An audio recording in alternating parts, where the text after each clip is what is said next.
नमस्कार. आज आपण प्रसादासाठी शिरा बनवणार आहे.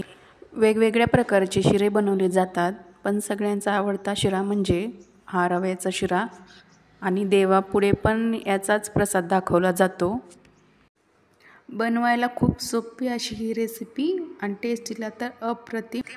तर चला तर आपण रव्याचा शिरा बनवायला सुरू करूयात. येथे 0 साईजचा मी रवा घेतलेला आहे. रवा मी 1 वाटी चाळून घेतलेला आहे. गॅसवर मी कढई ठेवली आहे. कढईमध्ये मी पाऊण वाटी हे साजूक तूप घालते.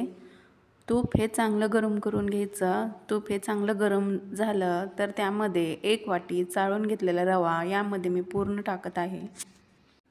हा रवा आपल्याला साधारण 4 ते 5 मिनटं हे असे तुपामध्ये भाजून घ्यायचं आहे. आणि गॅस हे आपल्याला मीडियम फ्लेमवरच ठेवायचा आहे. मीडियम फ्लेमवर आपल्याला हे रवा छान असे भाजून घ्यायचं. आणि शक्यतो शिरा बनवताना आपल्याला बारीक असा रवा घ्यायचा आहे 0 साईजचा. त्याने आपला शिरा हा मऊसूत होतो. रवा छान तुपामध्ये फुलवून झालेला आहे.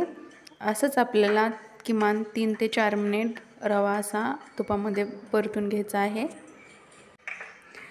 जेणेकरून रव्याचा असा खमंग वास सुटेल आणि थोडासा कलर पण चेंज होईल. रवा भाजताना आपल्याला सतत हे हलवत राहायचं आहे, नाहीतर रवा हा तळाशी करपतो. तर रवा भाजून मला टोटल 4 ते 5 मिनिट हे झालेलं आहे. या प्रकारे रव्याला हा टेक्स्चर आला तर त्यामध्ये आपण 1.5 ग्लास कोमट पाणी करून यामध्ये घालणार आहे. थंड पाणी अजिबात याचा येथे मी वापर करणार नाही. कोमट पाणी मी 1.5 ग्लासामध्ये 1 वाटी रव्यामध्ये 1.5 ग्लास पाणी टाकत आहे.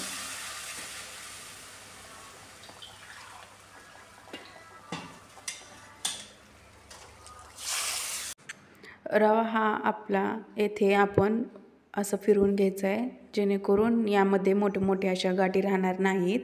सतत रवा हा फिरवून घ्यायचा आहे.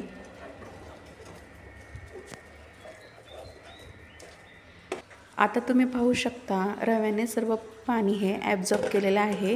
किमान 3 मिनटं मी हे झाकून ठेवते. तर दुसरीकडे मी मिक्सरच्या भांड्यामध्ये 1 वाटी रव्याला 1 वाटी साखर हे पूर्ण टाकून घेते. त्यामध्ये 3 विलायची हे टाकते व मिक्सरच्या भांड्यामधून आपल्याला हे बारीक करून घ्यायचं आहे. साधारण 4 मिनिटांनी मी या कढईवरचे झाकणे काढले. झाकून ठेवल्याने रवा हा आपला सुटसुटीत होतो व मऊसर दिसतो. आता त्यामध्ये मी बारीक करून घेतलेले साखर यामध्ये मी पूर्ण टाकून घेते. बारीक केलेली पिठी साखर यामध्ये मी पूर्ण मिक्स करून घेते. आपल्याला हे सतत हलवायचे आहे आणि गॅसची फ्लेम ही मीडियम हीटवर ठेवलेली आहे. तुम्ही पिठी साखर ऐवजी तुम्ही 1 वाटी जर साखर टाकली तरी पण काय हरकत नाही, पण तुम्हाला ते सतत असे ढवळत राहावं लागेल, नाहीतर खाली तळाशी रवा हा करपतो. आणि इझीमध्ये मी पिठी साखर करून घेतलेली आहे, त्यामुळे मी त्यामध्ये पिठी साखर हे करून टाकलेले आहे.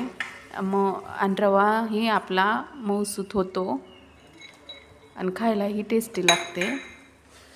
आणि येथे मी ड्रायफ्रूटमध्ये बदाम आणि काजू मनुके येथे मी टाकलेले आहे. आणि तुम्ही तूप टाकताना अजिबात कंजूस करू नका.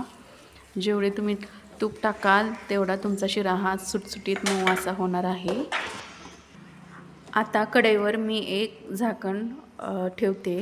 किमान 3 ते 4 मिनटं झाकण ठेवल्यानंतर ते झाकण मी उघडते. आता तुम्ही पाहू शकता रव्याचा खूप खमंग वास सुटलेला आहे. आता हा शिरा खूप सॉफ्ट आणि मऊ झालेला आहे. आता शिरा आपला बनून तयार झालेला आहे. मी आता गॅस बंद करते आणि सर्विंग प्लेटमध्ये काढून ठेवते. तर असा हा रवा कोणत्याही सणासाठी किंवा पूजेसाठी बनवून तयार करू शकता आणि रोजच्या नाश्त्याला पण तुम्ही देखील हा शिरा बनवून खाऊ शकता.